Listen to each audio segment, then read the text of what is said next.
Hello, Active Sage here on the Sage channel. It is Sleep, Art, Game, and Eat, and today I'm presenting you this little plus fighter. I call it plus fighter because it looks sort of like a plus, and calling it an iron cross, hell, there's good reasons not to do that. Anyway, here we go. This is the basic start out. I'm going to go really quickly through its design philosophy. I basically start out with this big engine setup. These are very similar to the engines I used on my modern, larger transport ship, where I have the large engines at the front and at the back for you to fly around to the backside. There we go. And of course smaller engines on the sides to maneuver. Now I did take this design and then I basically cut into it here to make it look a bit better. I was like, okay, cool, we got that smoothing. By the way, I do have some reactors in here. I got two there, and then mirrored on the other sides, and some storage containers here I was thinking for ammo.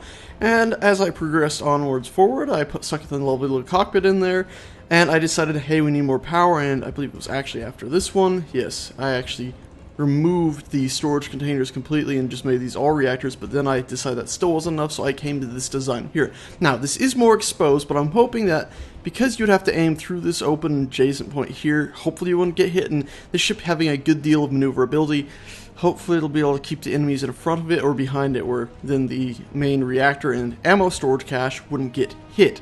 Now, strange thing is though, if you really wanted to, after you fueled it up, you could then take your armor, and actually let's make sure we have some heavy armor here, there we go. You could take your armor and then easily enough just seal it up as such, and voila, your ship would be nice and safe. Now, of course, to refuel that, you would have to cut those parts open, but maybe that's something you want to deal with your ship, so there you go. That's a pretty much final version of it if you wanted to seal up that area to be absolutely safe, which you probably would be in a serious combat situation, and you'll just have to have some engineers cut it open when you're ready to replace anything in there.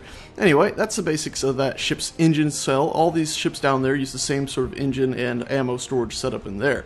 Now, on this one though, we do have our guns stuck in interesting positions and missile launchers there. I'm not too keen on them personally, but that's why I made this version here. Because then I took the Gatlings that were there and I stuck them down one, which sunk them into here nicely. You cannot currently reach the ammo caches on the side of it, but I'm hoping that how ammo is going to work in the future soon is that as long as you have ammo in a storage container, it'll automatically feed it to the gun, or even better, I would actually like it if there were conveyors for small ships where you had to hook up a conveyor from a ammo cache such as that and directly lead it to the door on the side of these weapons, which would require some rework for me here, but I would like it an awful lot. Also, I don't have missile launchers on the final version here. If I was to put them in, I'd probably put them in right about here. If I go back 4, there we go. I could stick missile launchers in here easily enough, but for the time being I just decided to go against having missile launchers on the ship, but if I was to ever put them in, that's how they would go.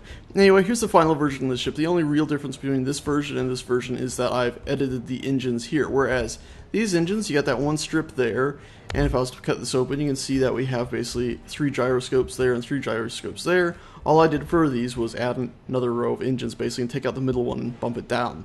That's it. There's still 3 gyroscopes there, 3 gyroscopes there, and then of course mirrored in every direction. So it gives it a bit better maneuvering speed left, right, up, and down. Anyway, now let me hop in here and do a little bit of flight testing on it. Actually, yeah, before I do that, let's also seal this up. Nice and sealed up.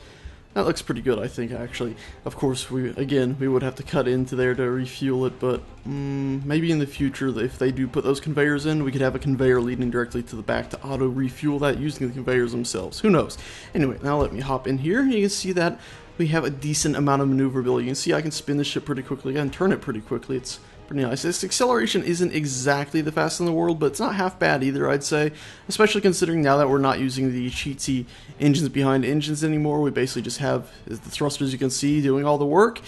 I'd say it's a decent amount of acceleration, especially if you do 3-directional acceleration, where I'm holding right arrow up, or right, what am I holding? I'm holding D, space, and forward, W.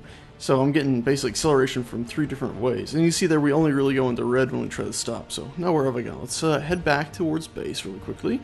And now that we have all of our engine component stuff sealed up, we actually do some flybys at targets. Now, because my weapons are set out to the sides pretty far, we do end up with a small problem here. If I was to continue editing, again, I'd put the missile launchers in that spot I'd showed, which would give us better aim with the missiles, but as for the Gatlings, I think they're just going to have to do for now. So really quickly, we're going to do a dive bomb at these. And you can see here, we are probably missing a lot of shots, but luckily, our ship's made out of heavy armor and those aren't. Heavy armor currently is pretty damn durable. If you look here, We lost a few engines down here, but that's about it. The ship's overall maneuverability is still there, whereas, well, we would just smash through a bunch of those. So if you're going up against light ships or light targets such as these, you don't really have to worry about too much. Now, a strange issue I am getting right now is, look how long it's taking of constant fire to do any real damage to this. I am hitting it. It's just takes an age. Now, I think, at least on light armor like that, it could easily be reduced. Maybe have heavy armor be as sturdy as that is right now, and have light armor get blown apart a bit quicker, because it's a bit insane to have to unload on something for this long to do any real damage to it. Now, also, as I was saying, my aiming is a bit off in the ship because the guns aren't out, or aren't in the middle, pardon.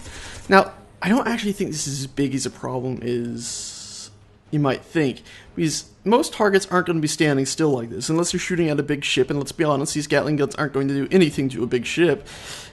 You're going to be shooting at something that's maneuvering.